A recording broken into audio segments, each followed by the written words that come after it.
Moncin bisa viral?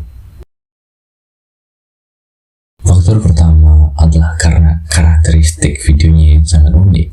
Judul-judul videonya sangat menarik perhatian audiens, sampai dia sendiri pernah kena cancel karena hal ini. Style editingnya juga berkelas dan berbeda dengan kebanyakan konten kreator lainnya. Di Indonesia, buka lapangan pekerjaan dulu di Indonesia, dan produksinya di dalam Indonesia biar mulai dari animasi teks video sampai animasi data penjelas yang menekankan bahwa dirinya berbicara berdasarkan data. Kita akan membahas ini di poin terakhir, berbicara berdasarkan data. Alasan selanjutnya, cara pembawaan Raymond ini to the point dan dibawa dengan sangat simpel, sehingga audiens bisa mengerti dengan baik tanpa merasa bosan. Karena di zaman yang serba instan ini, sangat sulit untuk menarik perhatian audiens dan dapatkan engagement yang banyak.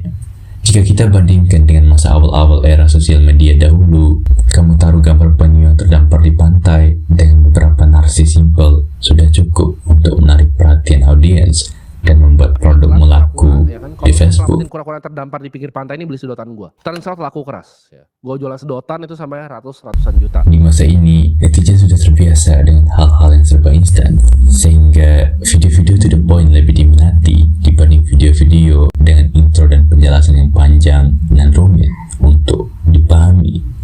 Yang terakhir dari karakteristik adalah videonya sangat informatif. Ketiga hal sebelumnya tidak akan begitu memberikan manfaat yang signifikan terhadap keviralannya jika audiens merasa video-videonya tidak berguna. Video-videonya informatif sehingga audiens merasa mendapatkan manfaat darinya, sehingga para audiens ini mengambil aksi lanjutan seperti like, comment, share, dan bahkan follow, sehingga menjadikan dirinya viral dengan aksi-aksi tersebut. Setelah membahas mengenai faktor-faktor karakteristik videonya, selanjutnya kita akan membahas mengenai kualitas dirinya. Kualitas emosional atau emotional intelligence yang dimiliki Raymond Chin yang membuat orang mencintai konten-konten yang dibuatnya. Raymond ini kebalikan dari Timothy Ronald. Raymond menarik perhatian orang dari kualitas dan membangun reputasi yang baik sehingga cenderung dipercaya. Sedangkan Timothy menarik perhatian netizen dengan men-trigger amarah mereka dengan kata-kata yang cenderung banyak orang tidak setujui dan membuat mereka mendebat dan mencemoohnya di berbagai platform sosial media. Dan ketika kerumunan netizen tadi sudah terkumpul, saat itulah dia akan menyampaikan hal yang cenderung akan disetujui publik, sehingga para haters tadi beralih menjadi penggemarnya.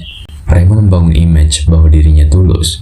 Di saat dia ditutup buzzer permintaan karena ia pro IKN, dia malah menunjukkan aksi yang sebaliknya dengan selalu gencar mengkritik pemerintah. Barangnya harus dibuat di Indonesia juga. Misalnya mau jual HP, nggak boleh cuma impor doang. Kalau bisa pas impor ada pabriknya, ada lapangan pekerjaan. Sehingga para netizen kembali menaruh kepercayaan pada dirinya, yang dimana hal ini adalah hal yang sangat penting baginya.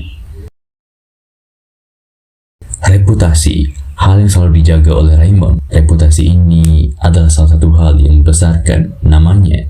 Itu bisa kita lihat dari video-videonya. Dia selalu menunjukkan data penjelas di setiap videonya yang menunjukkan bahwa dirinya berintegritas. Salah satu hal penting lainnya yang menjadi alasan kepopuleran Raymond Chin adalah penampilan. Beberapa tahun yang lalu, ketika aku pertama kali menonton videonya, aku seperti langsung menaruh kepercayaan pada dirinya. Selain memang videonya yang berkualitas, penampilannya juga menjadi salah satu alasan kenapa dia terlihat dapat dipercaya. Outfitnya rapi dan simple membuatnya tampil elegan. Ditambah background yang tidak terlalu neko-neko membuat Raymond ini memiliki daya tarik tersendiri. Hal ini dinamakan halo effect. Halo effect adalah bias kognitif, di mana penilaian seseorang atau sesuatu dipengaruhi oleh kesan awal yang positif atau negatif terhadap satu aspek tertentu. Jika seorang selebriti memiliki kesan yang positif, orang mungkin akan berasumsi bahwa merek yang mereka dukung juga berkualitas, meskipun belum pernah mencoba produk tersebut. Contoh lain, jika seorang guru terlihat ramah dan hangat, siswa mungkin akan menilai mereka sebagai orang yang cerdas dan kompeten tanpa bukti yang lain. Just because you see a black man driving in a nice car does not mean it's stolen. I stole that one, but not because I'm black. Jadi kesimpulannya, Raymond Chen ini memiliki value yang dibutuhkan untuk menarik perhatian netizen. Mulai dari karakteristik videonya yang unik, sampai emotional intelligence yang ia miliki. Tidak lupa penampilannya yang juga menciptakan halo effect. Jadi, semua hal tadi menciptakan gabungan yang komplit sebagai seorang influencer atau content creator yang ideal, sehingga membawanya ke posisi sekarang.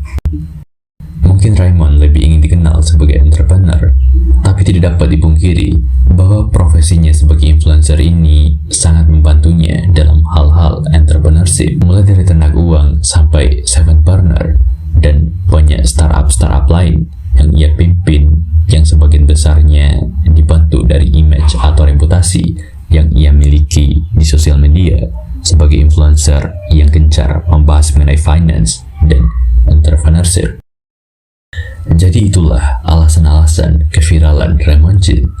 Di beda konten kreator kali ini, kamu sudah belajar apa aja? Tuliskan di kolom komentar.